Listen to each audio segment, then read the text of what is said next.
அனைவருக்கும் வணக்கம். இது யூகேவி தமிழா. கல்வி சம்மந்தப்பட்ட தகவல்களை நம்ம சேனலில் தொடர்ச்சியாக கொடுத்துக்கிட்டு வரோம். அதுமாதிரி ஒரு +2 முடிக்கிற மாணவர் அடுத்து என்ன படிக்கலாம், எங்கே படிக்கலாம், எப்படி படிக்கலாங்கிற கான்செப்டை பேஸ் பண்ணி வீடியோஸ் போட்டுக்கிட்டு வரோம். இப்போ நிறைய மாணவிகள் பெண்களை பொறுத்த வரைக்கும் என்னென்னு பார்த்தீங்கன்னா, +2 முடிக்கிற ஸ்டூடெண்ட்ஸ் ஓரளவுக்கு, அதாவது பெருநகரங்களில் இல்லாமல் ஒரு மிடில் டவுன் இல்லை வில்லேஜில் இருக்க ஸ்டூடெண்ட்ஸ்க்கு வந்து பார்த்திங்கன்னா, எப்படியாச்சும் ஒரு பிஎஸ்சி நர்சிங் கோர்ஸ் படிச்சிடலாம். ஒரு பிஎஸ்சி நர்சிங் கோர்ஸ் படித்து முடிச்சிட்டோம்னா ஒரு ப்ரைவேட் ஹாஸ்பிட்டல்லையோ இல்லை வந்து அடுத்து கவர்மெண்ட் ஜாப்லேயோ போய் உட்காந்துடலாம். அப்போ பிஎஸ்சி நர்சிங் படிக்கிறதுக்கு வந்து பார்த்திங்கன்னா தேவைப்படுற மார்க்கை சில மாணவிகள் வாங்குறாங்க, சில பேர் வாங்குறது இல்லை. அதுபோக பிஎஸ்சி நர்சிங் படிக்கிறப்ப வந்து பார்த்திங்கன்னா இங்கே தமிழ்நாட்டிலையும் வந்து நம்மளுக்கு வந்து கவர்மெண்ட் காலேஜஸில் ஒரு 2800 சீட்டு தான். எல்லாருக்குமே சீட்டும் கிடைக்கிறது இல்லை. பட் இப்போ நான் சொல்ல போகிற ஒரு கல்லூரி என்னென்னு பார்த்தீங்கன்னா, சென்ட்ரல் கவர்மெண்ட்டோட ஒரு நர்சிங் காலேஜ். சரிங்களா? அங்கே போய் படிக்கிறப்ப வந்து பார்த்திங்கன்னா படிக்கிறப்பவே உங்களுக்கு வந்து ஸ்டைஃபண்ட் இருக்குது. ஒரு என்னென்ன அலவன்சஸ்லாம் ஒரு சென்ட்ரல் கவர்மெண்ட் ஆஃபீஸர்ஸ் கொடுப்பாங்களோ அந்த அலவன்சஸில் பாதியாச்சு கிடைக்கும். படித்து முடித்த உடனே சென்ட்ரல் கவர்மெண்ட் ஜாப், உறுதிப்படுத்தப்பட்ட சென்ட்ரல் கவர்மெண்ட் ஜாபுங்கிறது கிடைக்கிறதுக்கு கிட்டத்தட்ட 100% வாய்ப்புகள் இருக்கக்கூடிய ஒரு கல்லூரியை பற்றி தான் நான் பேச போகிறேன். ஸோ அந்த கல்லூரி என்ன, அதுக்கு எப்படி அப்ளை பண்ணுறது, அதுக்கு என்னென்னலாம் வந்து எலிஜிபிலிட்டி க்ரைட்டீரியா இருக்குது, மற்றும் அதை அப்ளை பண்ணால் என்ன ஜாபுக்கு போகலாம், இந்த விஷயங்கள் தான் பார்க்க போகிறேன். ஸோ முழுமையான தகவல்கள் வேணுங்கிறவங்க இந்த வீடியோவை ஸ்கிப் பண்ணாமல் பாருங்கள். ஸோ இப்போ நான் பேச போகிறது எந்த கல்லூரியை பற்றி அப்படின்னு பார்த்திங்கன்னா, ஆர்மடு ஃபோர்ஸஸ் மெடிக்கல் காலேஜ், ஏஎஃப்எம்சின்னு சொல்லுவோம், புனேயில் இருக்குது. சரிங்களா? அதாவது இந்தியன் ஆர்மி சார்பாக நடத்தப்படக்கூடிய ஒரு மருத்துவ கல்லூரி தான் ஏஎஃப்எம்சி அப்படின்னு சொல்லுவாங்க. ஸோ இந்த கல்லூரியில் 2 வகையான படிப்புகள் வந்து கொடுக்குறாங்க. ஒன்று வந்து பார்த்திங்கன்னா எம்பிபிஎஸ் படிப்புகளும் தர்றாங்க, இன்னொன்று கூடுதலாக பிஎஸ்சி நர்சிங்கிற கோர்ஸுமே அங்கே கொடுக்குறாங்க. இப்போ எம்பிபிஎஸ்சில் வந்து பார்த்திங்கன்னா போத் பாய்ஸ் அண்ட் கேர்ள்ஸ் 2 பேருமே படிக்கலாம். பட் பிஎஸ்சி நர்சிங்கிற கோர்ஸில் வந்து பார்த்திங்கன்னா முழுக்க பெண்களுக்கு மட்டும்தான் அங்கே படிக்கிறதுக்கான வாய்ப்புகள்ங்கிறது இருக்குது. இப்போ இந்த கல்லூரியில் சேரணும் அப்படின்னா மினிமம் எலிஜிபிலிட்டி அவங்க என்ன வச்சுருக்காங்கன்னு பார்த்தீங்கன்னா, நீங்கள் கம்பல்சரி பிஎஸ்சி நர்சிங்கிறது அங்கே 4 வருஷ படிப்பு. இந்த 4 வருஷ படிப்புக்கு மினிமம் எலிஜிபிலிட்டி அவங்க வச்சுருக்கிறதுன்னு பார்த்தீங்கன்னா, நீங்கள் கம்பல்சரி நீட் எக்ஸாம் கிளியர் பண்ணியிருக்கணும். நீட் எக்ஸாம்னா 720க்கு 720 வாங்கணும்னு சொல்லவில்லை. நீட்டில் இந்த வருஷம் அவங்க என்ன குவாலிஃபையிங் மார்க்ஸ் வச்சுருக்காங்களோ அந்த நீட்டில் வந்து அந்த குவாலிஃபையிங் மார்க்ஸை வந்து நீங்கள் வாங்கியிருக்கணும். அந்த மார்க்கை வாங்கினதுக்கப்புறம் அந்த மார்க்கை வச்சு தான் நீங்கள் வந்து இந்த கல்லூரிக்கு அப்ளை பண்ணுவீங்க. ஸோ இந்த கல்லூரிக்கு அப்ளை பண்ணுறப்ப என்னென்னு பார்த்தீங்கன்னா, அவங்க அந்த நீட் எக்ஸாம் ஸ்கோரை பேஸ் பண்ணி கூப்பிடுவாங்க. அவங்கக்கிட்ட நீங்கள் வந்து ஒரு ஆன்லைன் எக்ஸாம் எழுதணும், கம்ப்யூட்டர் பேஸ்டு டெஸ்ட் எழுதணும். அது வந்து 2 பிரிவாக கேள்விகள் வரும். ஒன்று வந்து பார்த்தீங்கன்னா ஜென்ரல் இன்டெலிஜென்ஸ் அண்ட் ஜென்ரல் இங்கிலீஷ்னு சொல்லக்கூடிய ஒரு டெஸ்ட் நடக்கும். அதுபோக வந்து சைக்காலஜிக்கல் அசஸ்மெண்ட் டெஸ்ட் நடக்கும். அதுபோக இன்டர்வியூ நடக்கும். அதுக்கு அப்புறமேல வந்து பார்த்தீங்கன்னா உங்களோட மெடிக்கல் ஃபிட்னஸ் செக் பண்ணுவாங்க. இத்தனை ப்ராசஸையும் கடந்து நீங்கள் அந்த கல்லூரிக்குள்ளே போயிட்டீங்க அப்படின்னு பார்த்தீங்கன்னா, அந்த பிஎஸ்சி நர்சிங் படிக்கக்கூடிய 4 வருஷமே கிட்டத்தட்ட ஃப்ரீயாக படிக்கிறதுக்கு தான் சமம். எந்த ஒரு கல்வி கட்டணமும் தேவை கிடையாது. அதுபோக சென்ட்ரல் கவர்மெண்ட்லேருந்து உங்களுக்கு ஸ்டைஃபண்ட்ஸ் அண்ட் ஸ்காலர்ஷிப்ஸ் வரும். அதுபோக அலவன்சஸும் இருக்குங்க. சரிங்களா? ஸோ இத்தனை வாய்ப்புகளுமே இருக்கிறப்ப நம்ம ஏன் வந்து இந்த மாதிரியான கல்லூரிகளெல்லாம் சேர்றதுக்கு முயற்சிகள் பண்ணக்கூடாது?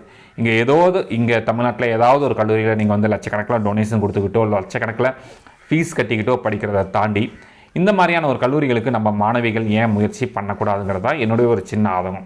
ஏன்னா central government college maximum fees இருக்கிறதுக்கான வாய்ப்புகள் இல்லை. அதுபோக மந்த்லி ஸ்டைஃபண்ட் இருக்குங்க, மந்த்லி ஸ்காலர்ஷிப் இருக்குது. படித்து முடித்த உடனே அதை வந்து அவங்க வந்து படிப்பாகவே சொல்ல, அந்த பிஎஸ்சி நர்சிங் 4 வருஷங்கிறத அங்கே வந்து அவங்க வந்து படிப்பாகவே சொல்லலை. மற்ற இப்போ நம்ம கல்லூரிகளில் வந்து பார்த்திங்கன்னா அது கோர்ஸ்ன்னு சொல்லுவாங்க. ஆனால் இவங்க சொல்கிறது வந்து பார்த்திங்கன்னா ட்ரைனிங் தான் சொல்கிறாங்க.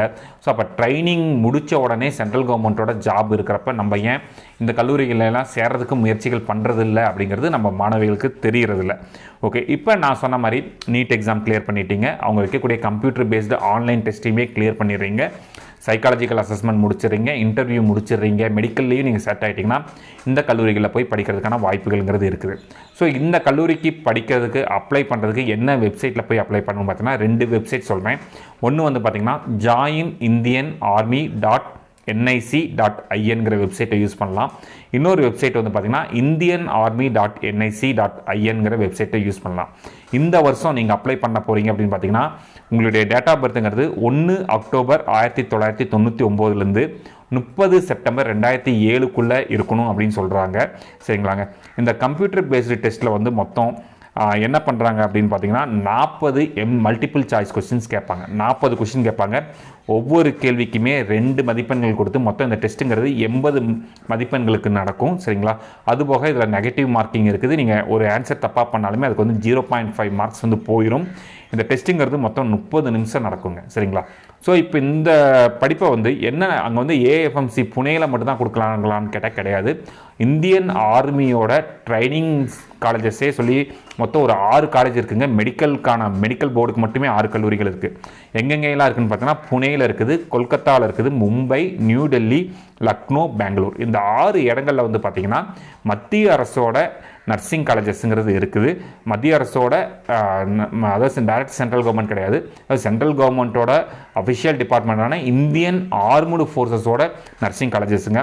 புனேயில் மொத்தம் 40 பேர்த்துக்கு சீட் இருக்குது, கொல்கத்தாவில் மொத்தம் 30 பேர்த்துக்கு சீட் இருக்குது, மும்பையில் 40 பேர்த்துக்கு சீட் இருக்குது, நியூ டெல்லியில் 30 சீட் இருக்குது, லக்னோவில் 40 சீட் இருக்குது, பெங்களூரில் 40 சீட் இருக்குது. மொத்தம் 220 சீட்டு இருக்குங்க. சரிங்களா? இந்த 220 சீட்டுக்கு தாராளமாக அப்ளை பண்ணலாம். நான் ஆல்ரெடி சொன்ன மாதிரி இதுக்கான நோட்டிஃபிகேஷனுங்கிறது இப்போ நீங்கள் இந்த joinindianarmy.nic.inங்கிற வெப்சைட்டில் போய் பார்த்தீங்கன்னா அப்ளிகேஷன் ஃபார் பிஎஸ்சி நர்சிங்னு சொல்லிட்டு ஒரு டேப் இருக்கும். அதை கிளிக் பண்ணிங்கன்னா இதோட நோட்டிஃபிகேஷனுங்கிறது ரிலீஸ் ஆகிருக்குங்க. அந்த நோட்டிஃபிகேஷனை டவுன்லோட் பண்ணி வச்சுக்கோங்க. இந்த நீட் எக்ஸாம் ரிசல்ட் வந்ததுக்கப்புறமேட்டு இதை வந்து நீங்கள் என்ன பண்ணலான்னு பார்த்தீங்கன்னா அதுக்கான அப்ளை பண்ண ஆரம்பிக்கலாம். இதுக்கு அப்ளை பண்ணுறதுக்கான அப்ளிகேஷன் ஃபீஸ் தான் என்ன வாங்குறாங்கன்னு பார்த்தீங்கன்னா, நீங்கள் வந்து ஜென்ரல் கேட்டகரி ஸ்டூடெண்ட்டாவோ இல்லை ஓபிசி என்சிஎல் கேட்டகரி ஸ்டூடெண்ட்டாவோ இருந்தால் 200 ரூபாய் கலெக்ட் பண்ணுறாங்க. அதே சமயத்தில் எஸ்சி எஸ்டி கேண்டிடேட்ஸாக இருந்தால் இதுக்கு வந்து ஃபீஸ் கட்ட தேவையில்லை. ஓகே, ஸோ நீங்கள் எல்லாமே சொல்லிட்டீங்க. பட் வந்து ஒரு 4 வருஷம் படித்து முடிக்கிறாங்க. படித்து முடித்த உடனே அவங்களுக்கு வந்து அங்கே வந்து வேலை கண்டிப்பாக கொடுப்பாங்களா, இந்தியன் ஆர்மியில் வந்து கொடுப்பாங்களான்னு கேட்டால் அதுதான் அவங்க சொல்கிறாங்க. இந்த 4 வருஷம் படிப்பே கிடையாது, இது வந்து 4 வருஷம் அவங்க வந்து ட்ரைனிங்கே தர்றாங்க. இந்த ட்ரைனிங் முடித்தோடனே அவங்க வந்து என்ன போஸ்டிங்க்கு போக போகிறாங்கன்னு பார்த்தீங்கன்னா மெடிக்கல் நர்சிங் சர்வீஸ் ஆஃபீஸர் அப்படிங்கிற அந்த போஸ்ட்டுக்கு தான் போக போகிறாங்க.